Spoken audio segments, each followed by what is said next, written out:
race fans, sim fans, RC fans. Racing 393. Got another retro nitro here to go over with you about. It's not one that I'm fully au fait with. I didn't know anything about these until recently, and one came up for sale, and I had done a little bit of research, and I was quite impressed. I think ultimately, I would have liked a 1/8 scale nitro pan car, as made by various different models or marquees, if you like, Mugen, and probably one of the most, well, in my eyes, probably the more popular choice would be Serpent. So I've been looking around for them for a while, and they are there, they're about, but they're not cheap. And then on the other hand, some are really ropey, like really early. Like I don't want them that vintage, but they not yet. Maybe later on. But I sort of so this came up. This was online, and I thought, wonder what this is. This looks like a pan car, which is like in real terms like a Le Mans type car. And it was a nitro. Reasonable money, so I did some research on it briefly. So what was it, make, etc. A little bit of history, not much, to enable me to sort of make the purchase. And here it is. So this is it's a 1/10 scale. So you can see here I'm moving it around. 1/10. Let's excuse the squeak. I do apologise. I try not to move it too much. 1/10 scale nitro. I'm just going to spin it round so you can see there. Hopefully you can see that. 2-speed. So I thought, well, that does tick all the boxes that I want. I do apologise. I've got a new car stand and I did oil it, but it really squeaks. Core RC squeaky car stand, please. So I apologise if that goes ringing through your ears. So this is 1/10 scale nitro 2-speed, and it's what they call Team Magic G4. Now I didn't even know what that is. I thought, well, I've never heard of it. Help me out, someone.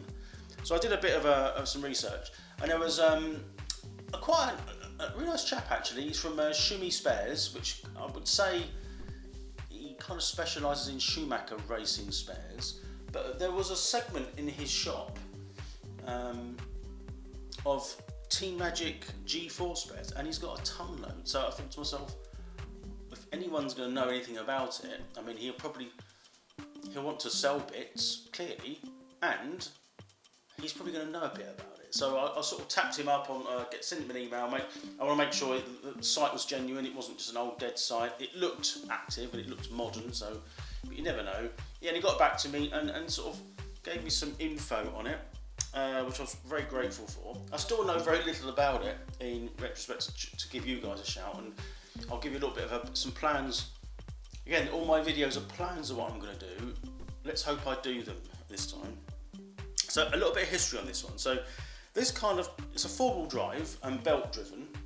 I will spin it around a little bit. I'll spin it round without making too much of a noise, and hopefully you can see there is a belt that goes from the rear to the front, near the front of the exhaust, and that pulley then goes onto another pulley on the front axle, and just behind the manifold, the exhaust manifold, the bendy bit, axle if you like, with another belt pulley pulling the rear wheels along. So you've got 4-wheel drive. It's also got, which I'm hopefully going to see here, it's got a one-way diff as well, or one-way clutch. I would assume it's a diff. So it goes that way, but the other way it won't go back. So it gives you more traction, I think, when it's under power, is my understanding. So this was introduced, I mean, there's initially by, I've got some cheat notes because I'm just sort of reading some of these through, Trinity. And around about 2003, they introduced this belt-driven four-wheel drive race car. It has got front and rear gear type differentials, coil-over, sprung and oil-filled adjustable shock absorbers, and dog-bone drive shafts, and a full set of bearings, which is good to know. It's also got various different bits of carbon fibre. It's very compact. This one's particularly in good nick. There's no damage that I'm aware of. I haven't had it running, so I don't know what engine this is. It has got something on the top of the cooling fins at the top, which I'm trying to look at what they are, but I can't quite make out what that says. It's kind of a silver top there, and it's got some writing. It might be, I don't know. The exhaust is Pico. So I don't know if that's an aftermarket exhaust or that is a Pico engine. If anyone out there knows what this is, that would be handy. Looks in good condition. I've not had the engine apart or took the fins off. I've not even had, obviously not had it running. It needs a few bits and pieces before that. So we've got here the G4 Pro kit. So I'm not sure this is a Pro kit. It could be. Was also available with front one-way and rear gear type differentials and sway bars. So I'm looking at this now. I don't see anti-roll bars. I don't see those on it at the moment, although they're likely to be. It hasn't got any anti-roll bars on it, so that could be an upgrade kit. It seems to have a one-way.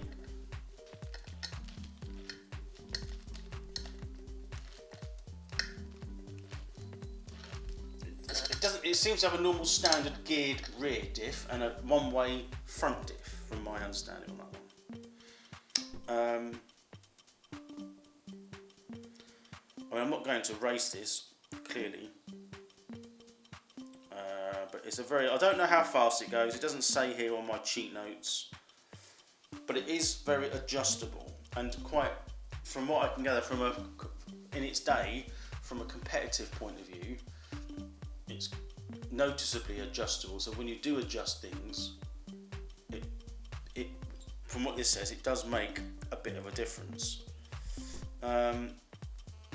There's nothing else on here. Now it does say things to look for when buying one of these. Now I didn't know this bit here, so it says here, buying a used Team Magic G4 Nitro or any used RC has a number of advantages, and I would say disadvantages. It depends on the age of the vehicle. An instruction manual is needed. Well, I haven't got that, so I'm guessing you can get a PDF version of that online, download it. Yes, it's on the Team Magic website, if that's still alive.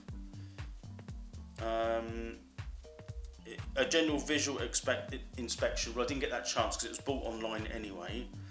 The standard stuff on here, which we all know anyway. You know, the shock absorbers. You know, making sure that they've got a smooth action. They're very easy to take off and repair if necessary with seals.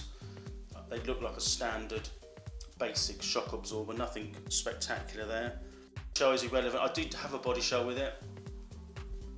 It's a Blitz body shell pan car, which just looks okay. It was painted, not necessarily the colours that I would have painted it, but painted reasonable. It looked clean. It fitted okay, but I've decided that's up for sale on my eBay store, and I've actually purchased a new one to put on, and I've got my own idea on what design I'm going to do on that one. You can get titanium drive shafts. I don't know whether these are. That could be something that I might look into, because there's a lot of power going through these, and there is a bit of play there. That must be in the drive cup, because the shaft isn't moving, what I can see, and the other side is the same. So that there is like the cup, because the drive shaft is pretty static, to be honest. So possibly upgrade the drive shafts front and rear. That'd be something I might do. Because the steel ones, well, they're going to bend if necessary. Because this needs to be run on a very flat piece of tarmac or track. I'm not sure where I'm planning to run it is flat enough. Yeah, I'm not too sure yet. There's a bit of a chip in the tyre there, which is not a massive problem, to be honest with you. It says here, if you're going to race your G4, this is touring car, so you can fit touring car body shells on this. But my thing is that anything touring car or even pan car, which would be a Le Mans type car, they're all rear-wheel drive to my knowledge, most of them, apart unless you get an Audi body shell or something, or I think, yeah, any of the Audis that came out under retro Audis for the German touring cars or even British touring cars, yeah, they were four-wheel drive. So, but the pan cars, RC 1/8 and 1/10, most of them, the high end, are four-wheel drive, which goes against what they really are in real life, what they're trying to replicate. But anyway, that's an opinion. You've got to obtain and fit titanium pivot shafts, turnbuckles, tie rods and steering rods. So I must admit, some of these do look like a bit of titanium in there. Tie rods, which are the ones that go up, I don't know. It's something I'd have to investigate, because it's got full adjustable camber caster front and rear. I don't know, is that I'm just trying to look. It could be, that might be anti-roll bar. I don't know. It's not where I would expect it to be on the front. What about the back? Drive belts need checking at regular intervals for wear and tension, clearly, and damage. And adjust the tension pulley until the belt can be depressed in the centre by no more than 5mm. Yeah, because I see that's that one there. So yeah, I think that moves more than that. So that may want adjusting.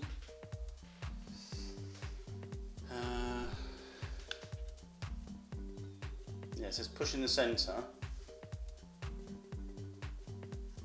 Yeah, don't want to do too hard, I'll stretch it and snap. If the belt was slack, it says also examine the drive pulleys for wear. The teeth should provide a well-seated fit for the belt teeth and not be rounded in the corners. It doesn't look that. I can see that the belt, the pulley and the teeth, to me, they look okay. I mean, the bottom here, it might want a bit of adjustment, because the bottom pulley has been rubbing on the bottom of the chassis there. So it may want adjusting, which I'll have a look at before I run it.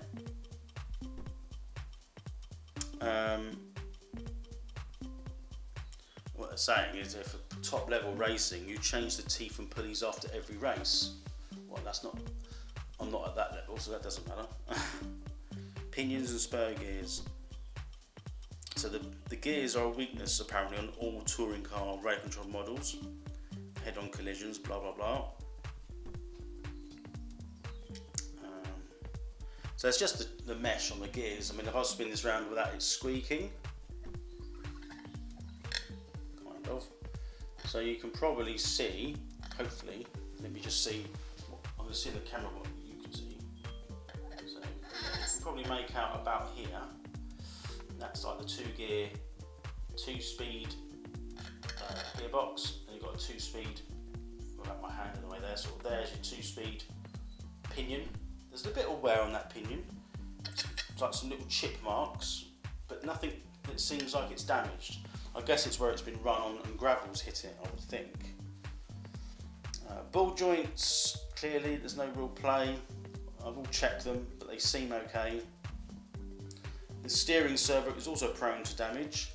Again, this needs a receiver put on, plugged in and tried out, and I think it's got a battery pack in the middle somewhere that you charge up, providing that's working. If that isn't working, heaven knows how I'm going to get to that, because that's sort of like almost like the first thing in. It sort of sits down in there somewhere, and it looks like it's a battery pack. I would have to again look into that. Bearings, yeah.